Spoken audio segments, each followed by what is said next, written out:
Everyone, आज हम अपने इस वीडियो में महत्वपूर्ण कथन लेकर आए हैं। महत्वपूर्ण कथन का एक वीडियो मैंने पहले और बनाया था और ये दूसरा वीडियो है महत्वपूर्ण कथनों का।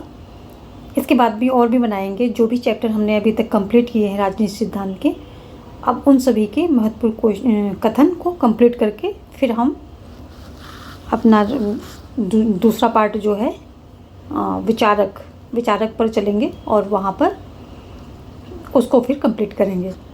तो आज हम महत्वपूर्ण कथन लेंगे अपने।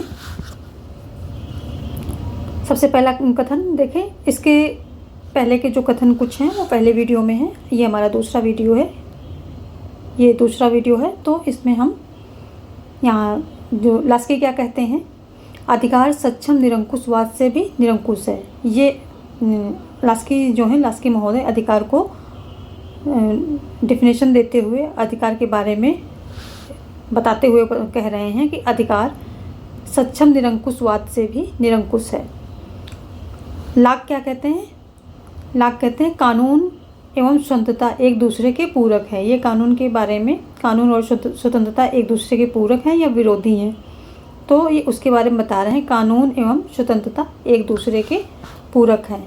अगेन लॉक का स्टेटमेंट है, जहाँ विधि नहीं वहाँ स्वतंत्रता नहीं है। अगेन लॉक यही बोल रहे हैं कि जहाँ विधि नहीं वहाँ स्वतंत्रता नहीं है। आगे एडम स्मिथ कहते हैं व्यक्तियों को बाजार में खुला छूट देना चाहिए। जब सभी अपनी आय में वृद्धि कर लेंगे तो राष्ट्रीय आय, यहाँ पर आय होगा आपने, तो राष्ट्रीय आय में स्वतः वृद्धि हो जाएगी। ऐसे स्पेंसर महोदय कहते हैं प्रत्येक व्यक्ति वह कुछ करने के लिए स्वतंत्र है जिसकी वह इच्छा रखता है, यदि वह किसी अन्य मनुष्य की उसी तरह की स्वतंत्रता में बाधा ना उत्पन्न करता हो तो ना उत्पन्न करता हो। स्पेंसर महोदय हमारे योग्यतम की उत्तरजीविता, योग्यतम की उत्तरजीविता, उत्तरजीविता का सिद्धांत, जीविता का सिद्धांत का प्रतिपादन इन्होंने किया है और इनको वैज्ञानिक व्यक्तिवाद का जनक भी कहा जाता है। क्या बोलते हैं इनको? वैज्ञानिक व्यक्तिवाद, वैज्ञानिक व्यक्तिवाद का जनक कहते हैं। किसको कहते हैं?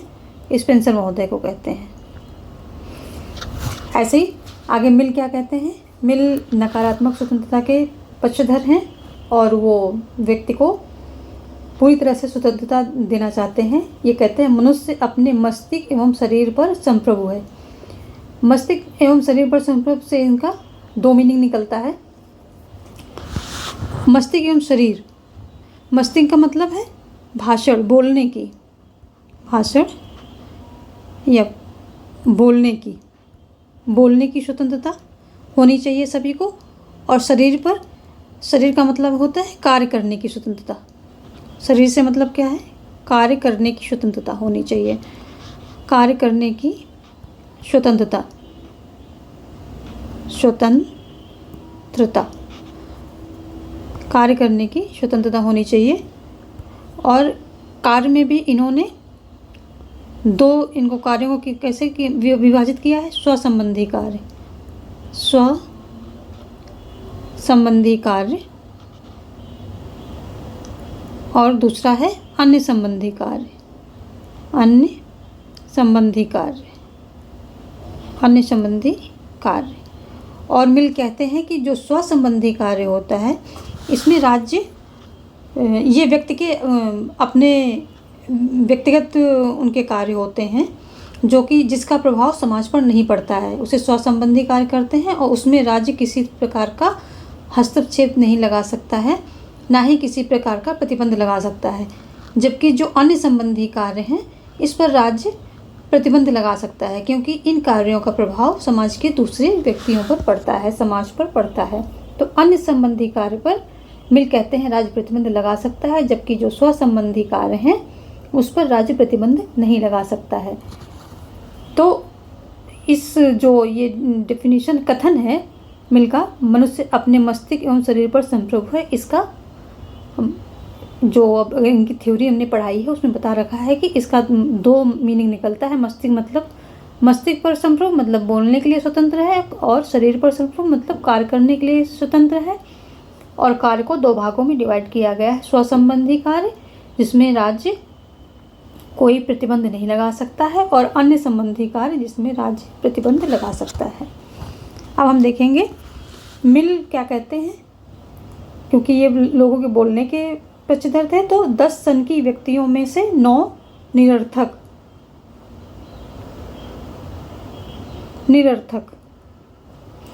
बुद्धू हो सकते हैं, लेकिन 10वां व्यक्ति इतना महत्वपूर्ण हो सकता है जितने अन्य 9 नहीं।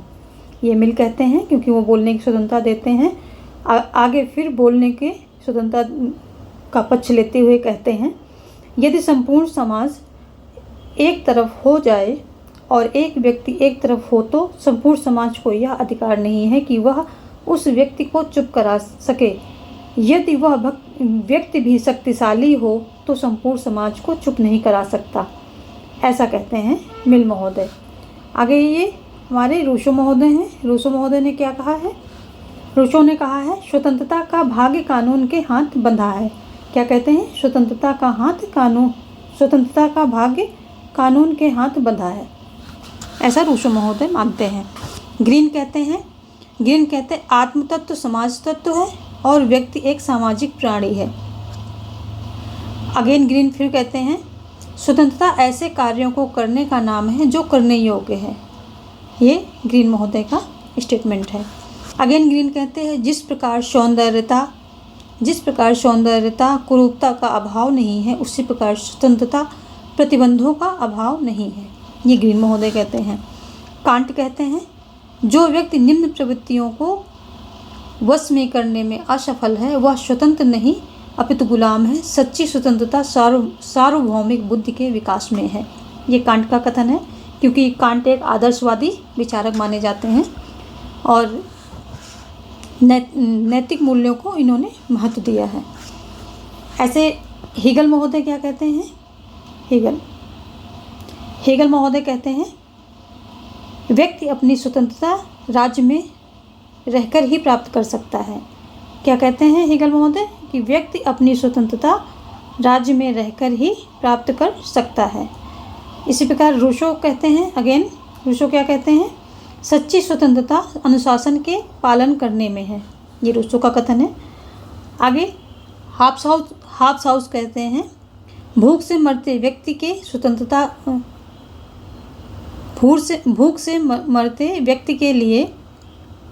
लिए स्वतंत्रता का क्या अर्थ? ना तो वह उसे खा सकता है और ना ही पी सकता है, ऐसा हाब्सहाउस कहते हैं। हाब्सहाउस अगेन कहते हैं कि एक व्यक्ति की निरंकुश स्वतंत्रता का अर्थ है कि अन्य व्यक्ति घोर पराधीनता की बेड़ियों में जकड़े जाएंगे, ऐसा हाब्सहाउस कहते हैं। लास्की कहते हैं, स्वतंत्रता उस वातावरण का उत्साहपूर्ण संरक्षण है जहाँ व्यक्ति सर्वोत्तम विकास के अवसर प्राप्त करता है। ये लास्की महोदय कहते हैं। अगेन लास्की कहते हैं, स्वतंत्रता अवसरों की उपलब्धि है। मतलब स्वतंत्रता का मतलब स्वतंत्रताओं से है। इसका अगर हम कॉमन उसमें देखते हैं तो स्वतंत्रता का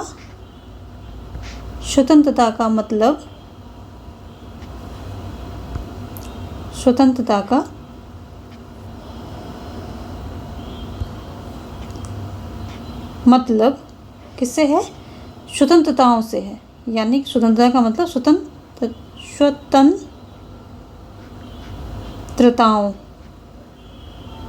स्वतंत्रताओं से है।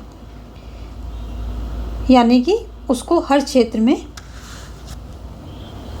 मौके मिलते रहें आगे बढ़ने के लिए, अपनी टैलेंट और स्किल को विकसित करने के मौके मिलते रहें। स्वतंत्रता अवसरों की उपलब्धि होती रहे, यही स्वतंत्रता है। अब हम देख लेते हैं जो कि 2 फेमस क्रांतियाँ थीं। अमेरिकी क्रांति का नारा क्या था? फेमस क्रांति कौन कौन सी थी? अमेरिकी क्रांति और फ्रांसीसी क्रांति। तो इन दोनों का नारा देख लेते हैं। अमेरिकी क्रांति का नारा था, हम इस लक्ष्य को स्वतः सिद्ध तथ्य होगा, लक्ष्य नहीं होगा, यहाँ पर तथ्य होगा। हम इस तथ्य को स्वतः सिद्ध स्वीकार करते हैं कि सभी मनुष्य जन्म से समान हैं। ये अमेरिकी क्रांति का नारा था। जबकि फ्रांसीसी क्रांतिकारी कहते हैं प्रत्येक व्यक्ति स्वतंत्र एवं समान पैदा हुआ है और अपने अधिकारों के लिए स्वतंत्र एवं समान है। ये फ्रांसीसी क्रांतिकारी कहते हैं कि प्रत्येक व्यक्ति स्वतंत्र एवं समान पैदा हुआ है और अपने अधिकारों के लिए स्वतंत्र एवं समान है। लॉर्ड एक्टन कहते हैं लॉर्ड एक्टन क्या कहते हैं, स्वतंत्रता की उत्कृष्ट अभिलाषा के कारण समानता की आशा ही व्यर्थ है।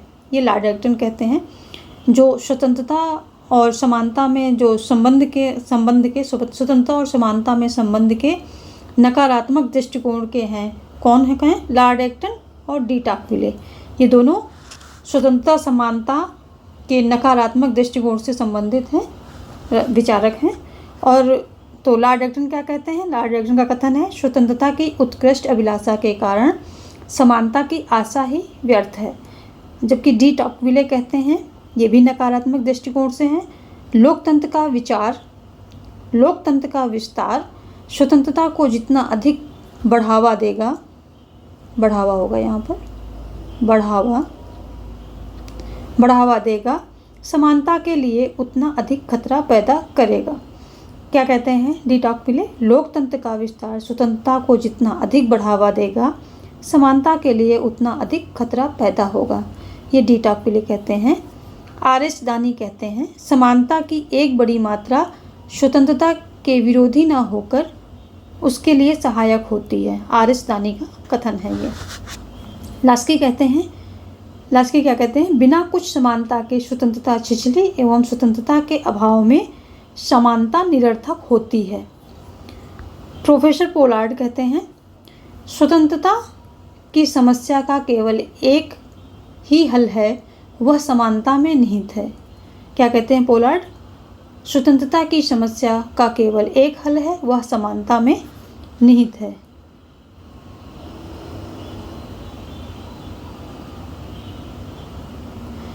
ये आशीर्वादम है, मिसप्रिंट हुआ है यहाँ पर।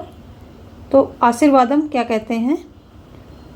आशीर्वादम ये भी एक विचारक हैं और ये कहते हैं फ्रांसीसी क्रांतिकारी ना तो पागल थे ना ही मूर्ख जिन्होंने स्वतंत्रता समानता एवं बंधुत्व का नारा दिया।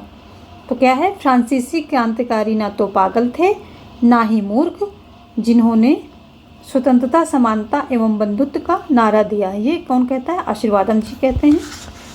सी.एम. जोड कहते हैं आर्थिक समानता के बिना राजनीतिक स्वतंत्रता एक भ्रम है। ये सी.एम. जोड का कथन है। और जी.डी.एच. कोल कहते हैं आर्थिक समानता के बिना राजनीतिक स्वतंत्रता एक कपोल कल्पना है। दोनों में थोड़ा सा अंतर है। ये सी.एम. जोड कहते हैं आर्थिक समानता के बिना राजनीतिक स्वतंत्रता एक भ्रम है यहाँ। और ये कहते हैं आर्थिक समानता के बिना राजनीतिक स्वतंत्रता एक कपोल कल्पना है। तो यहाँ पर अंतर क्या है?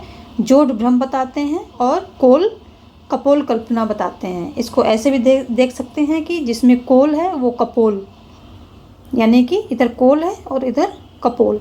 तो ये आपको लर्न करने में याद रहेगा। जब भी एग्ज़ाम में पूछा जाता है तो जहाँ पर कपोल होगा वो कोल से जुड़ जाएगा और जहाँ पर भ्रम होगा वो जोड़ से जुड़ जाएगा। तो आगे देख लेते हैं। ऐसे ही थोड़ा सा आप अपने माइंड में अगर कोई प्रिंट बना लेंगे, किसी चीज़ को किसी चीज़ से रिलेट कर देंगे तो चीज़ें याद और फिक्स होती रहेंगी। टी.एच. ग्रीन क्या कहते हैं? जब तक मनुष्यों की आवश्यकताओं एवं क्षमताओं में एक रूपता नहीं होगी तब तक व्यवहार एवं प्रतिबल की एक रूपता नहीं हो सकती है। ये ग्रीन महोदय कहते हैं। ग्रीन महोदय क्या कहते हैं? जब तक मनुष्यों की आवश्यकताओं एवं क्षमताओं में एक रूपता नहीं होगी तब तक व्यवहार एवं प्रतिफल की एक रूपता नहीं हो सकती। ऐसे ही लेनिन महोदय कहते हैं राज्य में कोई व्यक्ति इतना अमीर ना हो कि वह दूसरे को खरीद सके और कोई व्यक्ति इतना गरीब ना हो कि उसे स्वयं को बेचना पड़े। ये अपने आप होगा, अपने आप या स्वयं, स्वयं भी लिख सकते हैं, स्वयं को बेचना पड़े। तो आज की हमारी ये वीडियो है कथन के बारे में। बाकी के कथन हम आगे के वीडियोज़ में लाएंगे। जितना हमने कवर किया है राजनीतिक सिद्धांत में, उन सभी से रिलेटेड इम्पोर्टेंट कथन हम आगे की वीडियो में इसको कवर करेंगे। तो हमारी आगे की वीडियोज़ पाने के लिए चैनल को सब्सक्राइब कर लें तथा लाइक और शेयर करें। Thank you.